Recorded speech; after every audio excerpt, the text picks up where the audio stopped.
मसिनोको धारा एकातिर पानी भने जस्तो चिज खान भएपछि सासै नबस हाम्रो नजिकै यता उति गायज हाम्रोतिर चाहिँ यस्तो छ हजुरतिर कस्तो छ तर जङ्गलमा आगो लागि चाहिँ हुन नदिनुहोस् है हेलो भाइ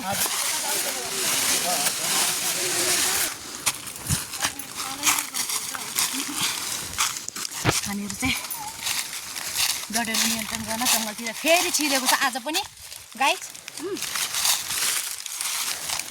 थाकल जङ्गल आउनु पाएको छैन कोहीले अहिले भी भन्छ फुल दिएर कोहीले थाकल भन्छ कोही वाटर बोकेर क्वार्टर भएर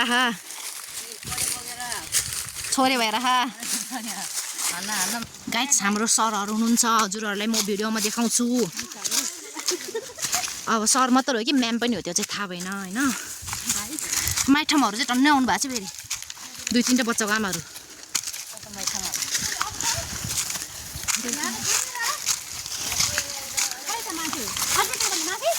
पसङली बाटो यस्तो छ गाइज यसरी हिँड्नुपर्छ यत्रो बाटोमा हेर्नु है भित्ता समाति ऊ तलतिर आउँदैछ कुनै साथीहरू तर उकालोमा तर देखेको छैन पक्कै भैँसीमाउ जस्तै हिँड्यो होला उहाँको चाहिँ नाम चिनीमाया हो चिनी जस्तै गुलियो चाहिँ छैन नाम चाहिँ कसले राखिदिएको चिनीमाया माइन्ड नगर्नु जस 5-10 किलो चाहिँ घट्छ है गाइज गर्मी भएर हाल भयो चाहिँ मर्न लाग्यो बिचरा पानी पिउन लाग्नु भयो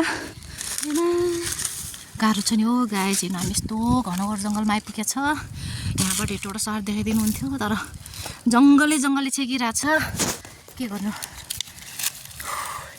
पसिनाको धारा एकातिर पानी भने जस्तो चिज खान भएपछि सासै बन्द हुँदो रहेछ मेरो एकजना साथी बिचरा फ्ल्याड भइसक्यो अब योभन्दा जाँदैन रिसाउन थालिसक्यो पासङ लामु शेर्पा पहिलोचोटि उसमा सगरमाथामा चढ्नु भएको थियो अनि उहाँ चाहिँ हाम्रो पौडेल दाई है माइल दाई पासङ दाई हजुरलाई कस्तो फिल हुँदैछ मलाई त एकदम मजा लागिरहेको छ होइन दोस्रो चोटि होला त हजुर यो उसमा हिमालमा चढ्नु भएको सगरमाथामा दोस्रो चोटिमा साह्रै गाह्रो भयो है तर हामीलाई सबैले हेप्ने है पासङ दाई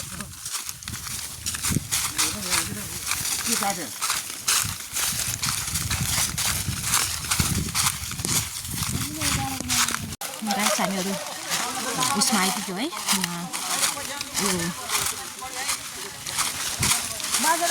डढेलो नियन्त्रण कसरी गरिन्छ सरहरूले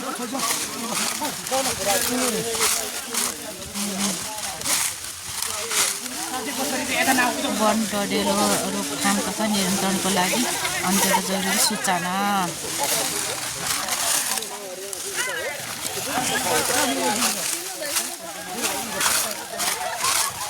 यति धेरै मान्छेहरू जम्मा भए कम्प्लिट गरौँ न अस्तिको भिडियो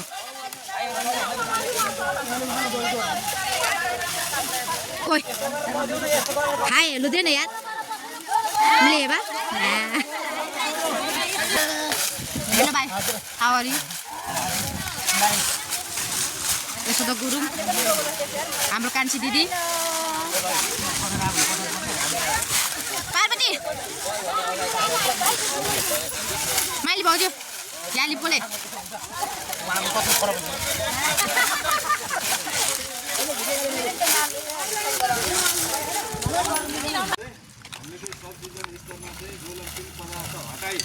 डढेलो व्यवस्थापन गर्ने भन्ने कार्यक्रम चाहिँ हामीले लिएर आएको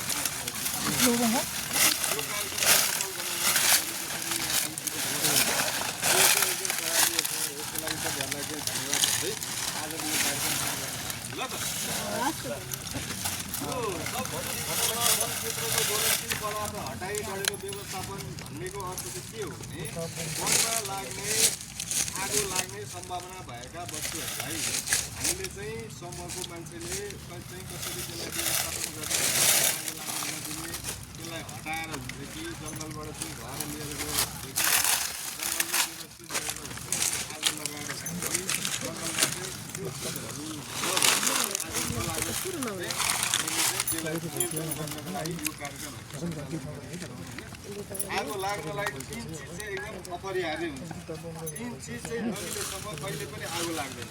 के चिज भन्ने कुरो चाहिँ तपाईँहरूलाई थाहा पनि छ होइन? होइन अब एउटा भन्छ इन्धन। इन्धन भनेको जस्तै यो बाथरुमहरू होइन, अक्सिजन होइन, अर्को चाहिँ आगो। यो 3 चिजको मिश्रण नै आगो हो क्या। हामीले अब तपाईँहरूलाई ठ्याक्क बुझ्नुपर्ने के हामीले ग्यासमा आगो बाल्दाखेरि हामीले ग्यासमा टक्क अन गर्छौँ अनि लाइटरले टक्क बाल्छौँ नि, हावा भइसकेपछि अनि बल्ल जङ्गलमा आगो लाग्छ। यो 3 चिज मध्येमा हामीले एक चिजलाई चाहिँ हटाउन सक्यौँ भने हामीले आगोबाट हामी सुरक्षित हुन सक्छौँ। जस्तै अब हामीले हावा नियन्त्रण गर्न सक्छौँ त? सक्दैनौँ। तर हामीले आगो सल्किने चिजहरूलाई नियन्त्रण गर्न सक्छौँ। तर त्यो चाहिँ एकदम अलिक के हुन्छ भने मान्छे जताभावी आइदिने, चुरोट आइदिने होइन, गोठालो आइदिने, आगो सल्काइदिने, कसैले ग्यास भन्छ नि, त्यो ग्यास अन गर्छ नि, चरेर आउँछ नि, त्यो भनेको मिल्दैन अब क्या। अनि त्यहाँ हामीले एकदम बन्द कोठामा हावा पनि नछिर्ने कोठामा सबै त्यो ग्यास लिएर अन फेरि डामडुम बन्द भएको ठाउँमा त उयो आगो सलेर पड्किन्छ भनेर ग्यास लिक भएको ठाउँमा त्यही भएर बल्दैन अरे। डामडुम कोठामा बल्दैन अरे। अनि फेरि ग्यास लिक भयो भने त अनि ढोका झ्याल खोलेर सिधा गएर हामीले आगो लाउँदा त बल्छ त फेरि। के अरे झ्याल खोलेर कि बन्द गरेर? मानौ न हामीको किचनमा छिरेर कति ग्यास पड्क्यो भने सुन्छ नि। त्यो झ्याल खोलेर होइन त बाल्यो भने? अब झ्याल खोलेर नखोलेर हो, ग्यासको त्यो खोलेर कि बटम के अरे बन्द कोठामा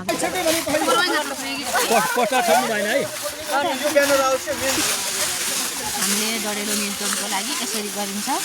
यो सबै एक ठाउँमा गाडेर हजुरहरूले हामी जे म देखाउँछु, हाम्रो सर हुनुहुन्छ, हाम्रो सरधरि खट्नु भएको छ, सबैजना हुनुहुन्छ, सदस्य उपभोक्ता अनि कार्यकर्ताहरू सबैजना हुनुहुन्छ। हाम्रो सरले पुरै मेहनतको साथ हाम्रो सरले काम गर्नु भइरहेको।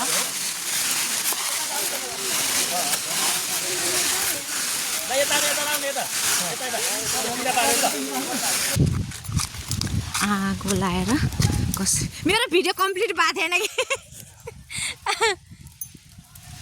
आगो डढेलो नियन्त्रण भनेको चाहिँ हामीले चारैतिरको सोतर सोरेर यसरी नियन्त्रण गरेर आगो लाएर अनि त्यसलाई निभाएर आफ्नो सिमाना यसरी छुट्याइन्छ। हाम्रो यो बाटो सिमानादेखि हाम्रो उता हो, अनि उताको सोतर अनि यता गरेर यहाँ थुपारेर बिचमा लाइन बनाएर अब यसलाई आगो लाएर यो निभाएर अनि पछि निभाएपछि यो बिचमा त अब निभेपछि त डढेलो लाग्ने सम्भावना हुँदैन नि त। अब यताको नि सोतर सोर्यो, यता नि सोतर सोर्यो, बिचमा त अब जुन आफ्नो सिमाना छ त्यति वरिपरि आगो लाएर त्यो सोतर थुपाएर राखेर आगो लगाएर निभाएर राखेपछि त अब सोतर झर्दैन, सबै पालो आइसकेको छ रुखको। अनि त्यसपछि डढेलो नियन्त्रण भनेको हामीले यसरी गरिन्छ है गाइस। हाम्रो यो हेटौडा एक लालझाडीको हाम्रो पुरानो अध्यक्षजी हुनुहुन्छ, उहाँलाई सबै कुरो थाहा छ, सिमाना कहाँदेखि कहाँसम्म भनेर हामीलाई थाहा छैन। अब त्यही भएर उहाँले हामीलाई देखाउन लिएर आउनु भएको छ, उहाँले सिकाउनु पनि भइरहेको छ यहाँ काम सबै कसरी गर्ने के गरी गर्ने भनेर। हजुर हामीले डढेलो नियन्त्रण कसरी गरिन्छ अरे कान्छी दिदी? डढेलो नियन्त्रण अब हामीले कसरी गरिन्छ अरे? छुट्याएर अग्नि रेखा लगाएर अनि गर्नुपर्छ। गायज हाम्रोतिर चाहिँ यस्तो छ, कस्तो छ? तर जङ्गलमा आगो लागि चाहिँ हुन नदिनुहोस् है। गुड। यहाँनिर चाहिँ हाम्रो दुईटा छोरीहरू होइसिनु हुनुहुन्छ, तर यिनीहरूलाई अल्छी लागेर भनौँ कि के लागेर भनौँ? ल भनौँ दुईजनालाई कस्तो फिल भइरहेछ? एकदमै रमाइलो। हामीले यहाँ धेरै बेदत गर्नु भइरहेछ। कसले? किन? काम गरेन रे। अब काम गरेर प्रमाणित गरेर देखाउनु पर्यो। ल जाउँ।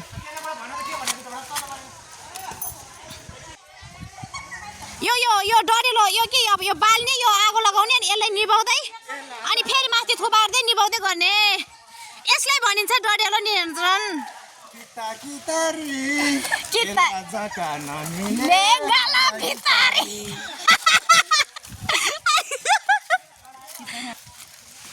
अब यसरी डढेलो पठाएर अब सबैजना छेउछेउमा स्याउलो बोएर बस्नुहुन्छ अनि यसरी अब उता पनि जान्न दिने यता पनि जान्न दिने अनि निभाएर अनि हाम्रो यहाँ कार्य सम्पन्न गरेर फेरि हामी अन्त सर्नेछौँ उतातिरबाट टुङ्गाइदेऊ न अनि उता लगाइदिनु माइजू हो त्यहाँनिर लाउनु ऊ तल लाउनु नि हुँदै छेउछेउ रे टुङ्गाइदिनु त्यहाँदेखि उता लाउनु यहाँ बसाउला लिएर बस यहाँ त पनि स्याउलो राख्दैछु म राख्ने मेरो सक पुगीले थाहा त सिपजान अनि यसरी हामीले स्याउलो बोकेर बस्नुपर्छ यसरी अनि उता जान दिने पारपट्टि उतापट्टि बस्छ नि एकजना होइन नजिकै नबस हाम्रो नजिकै यताउति प्रक्रिया पुरा गर्दैछौ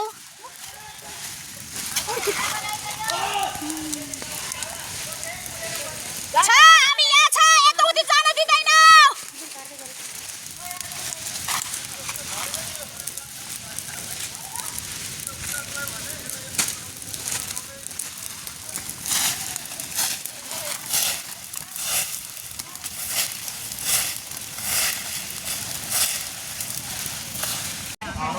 हामी चाहिँ डढेलो नियन्त्रण गर्नलाई यसरी जङ्गलमा आएको दायाहरू हुनुहुन्छ भाइहरू भाउजूहरू सबैजना हुनुहुन्छ नि डढेलो नियन्त्रण गर्नु भनेको यस्तो गर्ने भएन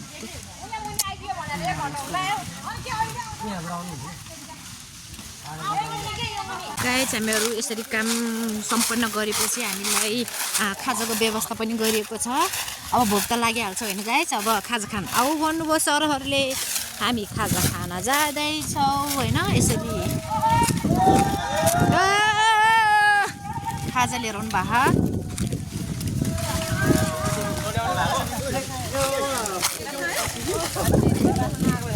पिटर दाईले हामीलाई खाजा ल्याइदिनु भयो thank you what is this the khaja खाजा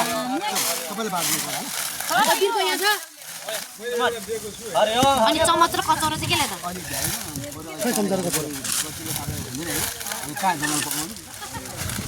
गतिलो खसी ढाल्ने बेला मसँग सम्पर्क गर्नु होला सर हामी पनि उपस्थित होला पुरै एकजना हेरी ए एउटा हो हेर्नु पर्दैन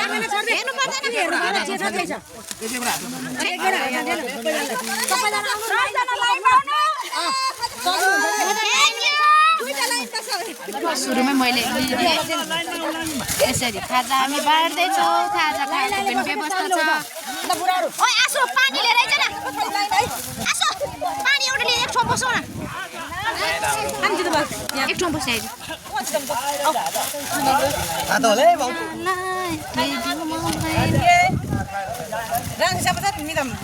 छैन नि बिच कोर्गार पनि मलाई घोर्ने चाहिँ भन्ने मिजे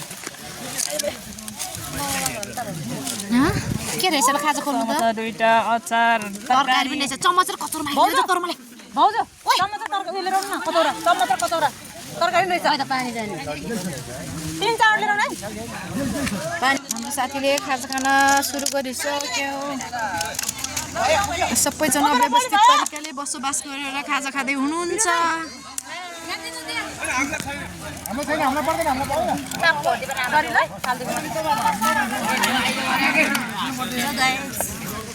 खाजा खानुहोस् जेठी भाउजू माइली भाउजू अनि चिनीमाया अनि सरिता अनि आसे भाइ खाजा कचौरा चम्चा के चाहियो यहाँ छ आइज यहाँ छ पानी एउटा चम्चा एउटा कचौरा चम्चा चाहिँ